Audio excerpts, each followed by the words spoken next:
Welcome to episode 3 of Hit Record. I'm Chris. We're here at Alpaca Ranch, my lovely control room, which is probably slightly messier than last time. I actually had to trim my beard. It was not quarantine at all. Okay, so today we're going to talk about one of the least sexy things you can buy and use in a recording studio or a live situation or anything audio related. Actually, I think I'm going to do a bunch of these about really unsexy things that no one likes to buy or acquire when in a recording session or a live situation, because there's so many of them and they're not big and flashy with a bunch of lights and knobs on them, but you gotta have them. You gotta have them.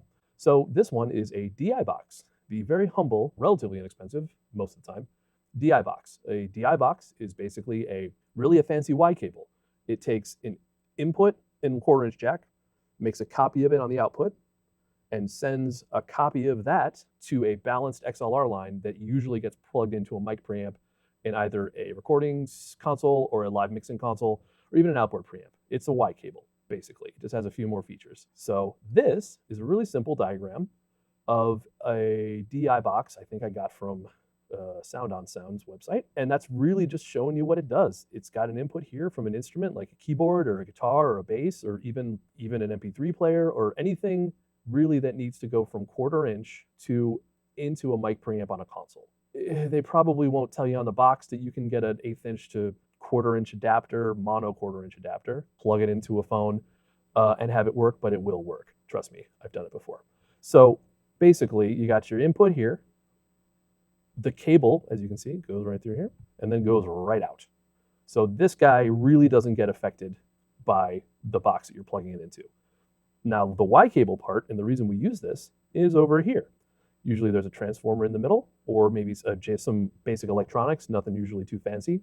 And then this guy, output right here, it says mic level, plugs right into a mixing console or an outboard preamp. And then this signal stays uninterrupted. And this one goes to your recorder or wherever else you need it to be. It's just a nice little Y cable. We use these a lot. And in the next video, I'll show you why. For tracking guitars. So, for example, the guitar will plug directly into here right off of the guitar, no effects pedals, no nothing. And then this will go to like your tuner and then your amplifier and everything.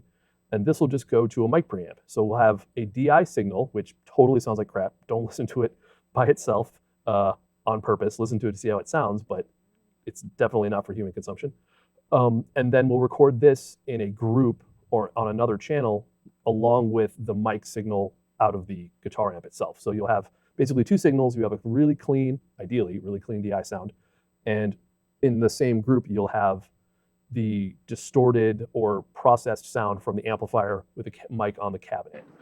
So that's basically how they work. So welcome to location 2, if you will, which is a music stand with a towel on it in the corner of the control room. And I'm going to show you some DI boxes, like what we've been talking about today. And again, not sexy, but super, super important. So this guy here is just about one of the most basic DI boxes money can buy. It comes from a venue I've worked at. As you can see, it's pretty banged up. It's been around for a while, probably over 10 years, and still works great.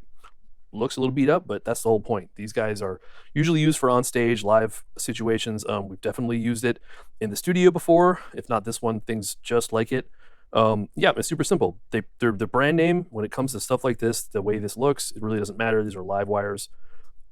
Tons of people, tons of companies make almost identical direct boxes to this. Now, as you can see, we have our inputs and outputs and our XLR output, which is going to be a mic level output, and a ground lift. Basically, the ground lift, there's especially at live, you never really know what's causing it, but if you have a hum or a buzz or anything coming out of here, you click this the other direction, hopefully it goes away. Not always, hopefully.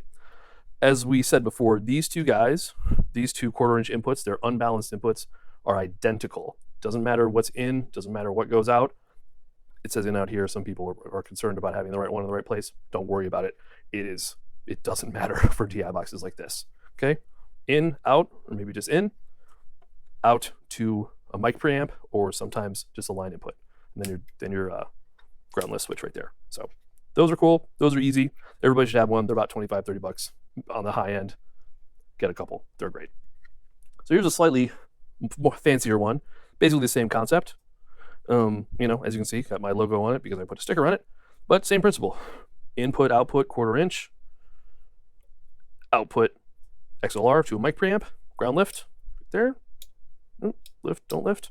The only thing that this one has that's different, it's got a pad on it.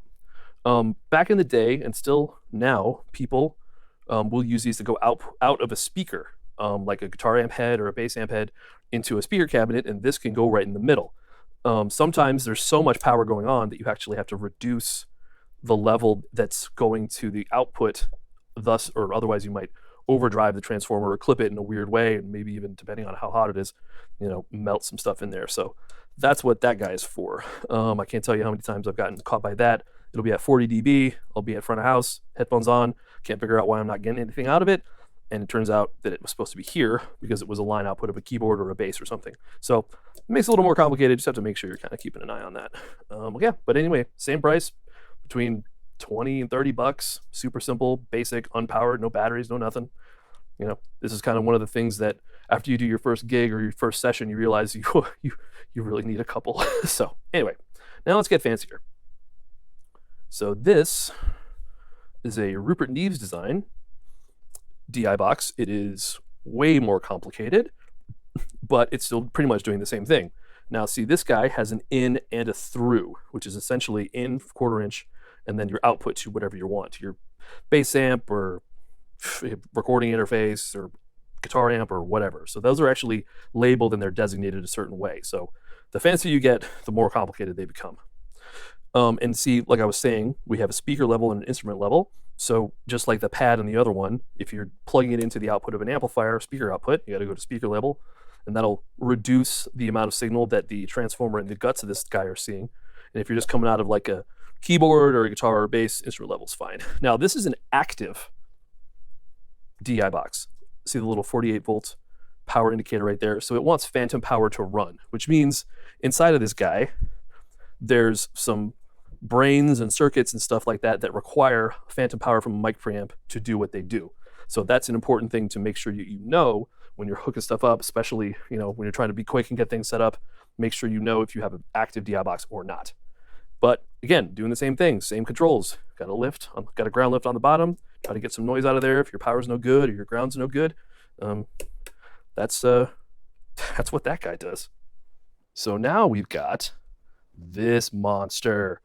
This is a DI box. It is enormous and weighs a lot, but it's a DI box. So this is an A Designs Ready. It is an amazing sounding DI box. It's actually tube, and this is active because it has, hopefully you can see it right there, a power input. It actually plugs into the wall to power all the tubes and all the goodies that it's got going on inside. But again, it's still the same thing. It has a couple more controls on the front, but essentially, here, let me get this out of the way. Essentially, it's got an input, which could be XLR or 1/4 inch. That's a combination jack. Those are really cool.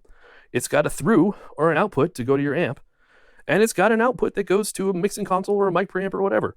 The only major difference is this one has a level control on it, which is kind of handy because you don't necessarily have to plug it into a preamp. Actually, this thing can get so much output that it can go right into a line level signal, like right into a recorder or a compressor and EQ. And then on the back, it's got an on switch because, it's plugged into the wall. You got to be able to turn it on. And the same thing, a ground lift. It's just a bunch of different versions that are pretty much doing the same thing in a different way. Now, this guy is way more expensive, but it has certain advantages. It sounds really good on bass, especially nice big fuzzy warm tone, and it's got a few more options. Like you don't need a preamp with it. So anyway, those are all just DI boxes. They're doing the same thing, just a little bit different way and with different levels of fanciness. So we're going to do a real quick demo of how you would hook something like this up for example, tracking a guitar. We got a guitar amp here. This is a little 5-watt Princeton style. We've got a microphone here, S57, pretty easy, basic stuff. TC Polytune tuner, my favorites, and bringing back our old friend, the crappy, old, cheap, well not crappy, crappy's not the right word, but our super basic DI box. 1/4 inch input and output, XLR split, dedicated output. Okay, so the way we're going to do this is get your guitar set up first. I have a Les Paul over here, I'll show you in a minute. Again, in, out, doesn't matter. We're going to go, this one is on my left, and it's going to go directly into the Polytune. And on the other end of it, going to grab another 1/4 inch, just like that. Now, the way this guy works is that signal will be interrupted. It's going to go right from here to there, as if this DI box wasn't even there. The other end goes in your guitar, just like that. Fire our amp up. I will never pretend that I'm the best guitar player in the world, but once our tubes get warmed up, as you can see and hear, it's coming right out of the amp. The DI box has not affected the signal at all. So then the next thing would be plugging in our XLR, which in our case is just going into a mic preamp right into Pro Tools. And I'll show you why that can be super handy when you're tracking guitars. Okay, so recorded a little strum and some noodles. And here is the mic track.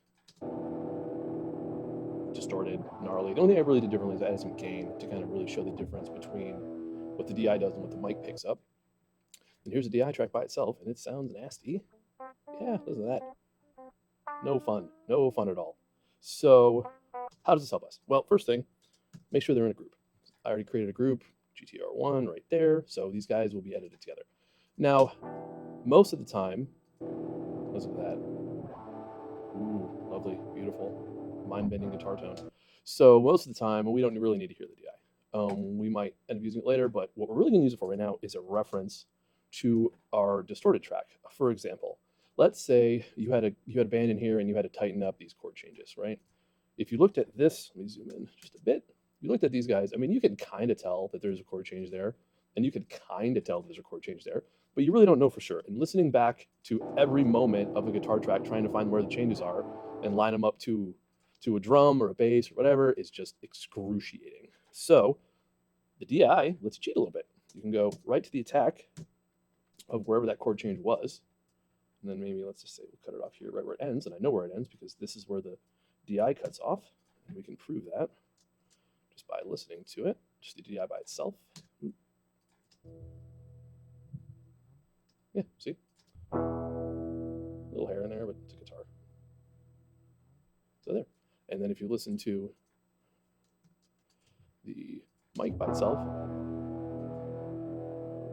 you know, you'd have to go through every second of this trying to find out where it was. So let's say we just want to have a nice smooth transition between these. Let's move that guy over there, do a quick little crossfade, and almost sounds like you played it. If it was in a track with a bunch of guitars, I wouldn't be able to tell.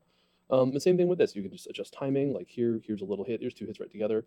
That could be 1 hit on a certain guitar tone. That could be 2, but with our DI, we know for sure that it's 2.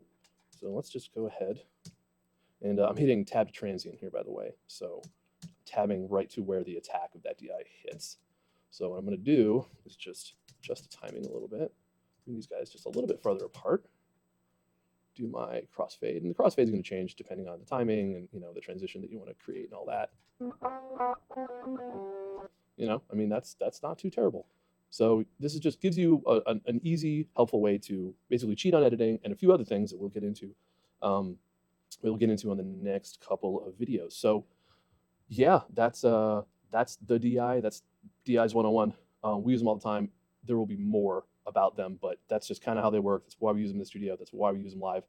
And yeah, any questions, please let me know. Yeah, costume change. This has been a whole ordeal getting this whole thing working right. I'm still getting the hang of making YouTube videos. But yeah, thanks so much. Ask me some questions. And if you have anything that you'd like to cover on one of these, please let me know. We're always looking for good ideas because God knows mine aren't great. Thanks so much. Have a good one. Take care. Be safe.